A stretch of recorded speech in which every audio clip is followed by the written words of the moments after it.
私は京セラを経営することになったときに、その自分なりの仕事の秘訣のようなものを書き留めておりましたノートを引っ張り出しまして、その後経営に携わり、気づいたことも加えまして、改めて仕事や経営の要諦としてまとめ直して、それをフィロソフィーとして作り上げていったのであります。佢出身係科學家，成名係企業家，佢更係一位哲學家，而且係一位徹底追求正確思考、正確行動嘅利他嘅哲學家。佢24歲發明新型陶瓷材料鎂橄欖石，同佢嘅團隊創造咗又一個新石器時代。佢27歲創辦京瓷，52歲創辦 KDDI， 呢兩間企業都曾經進入世界500強。京瓷60幾年嚟 ，KDDI 40幾年嚟，從未出現過一次虧損。佢78歲臨危受命出任破產重建嘅日航會長，僅1年就令日航轉虧為盈，業績飆升至全球航空界第一，並遙遙領先。1983年，佢創辦盛和熟，義務向年輕企業家傳授佢嘅人生哲學、經營哲學及實學。40幾年嚟，佢提高心性拓展經營嘅哲學思想，為無數迷惘而困惑嘅企業家點亮咗一盞明燈，指明前進嘅方向。佢就係被稱之為經營之聖、人生之師嘅稻盛和夫。1984年，稻盛先生出資成立稻盛財團，從事公益事業。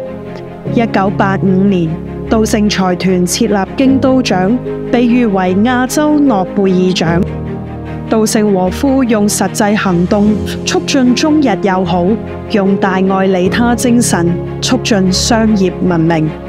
2004年4月，稻盛和夫被中日友好協會授予中日友好使者稱號。稻盛先生嘅著作《活法》喺中國已暢銷650萬冊，幹法已超過300萬冊。佢嘅著作喺中國總發行量接近2000萬冊。2007年，曹就雲率先發起成立中國大陸地區第一間盛和熟——無錫盛和熟。2010年3月19號，稻盛和夫北京管理顧問有限公司成立。同年6月，稻盛和夫經營研究中心正式成立。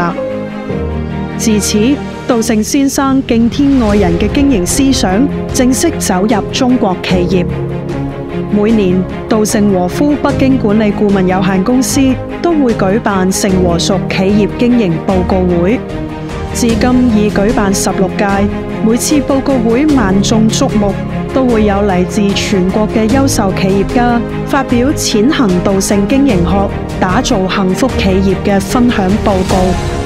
自2010年到2016年，稻盛先生連續9次親臨大會發表演講，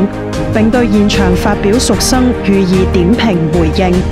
解答屬生經營中遇到嘅困惑或難題。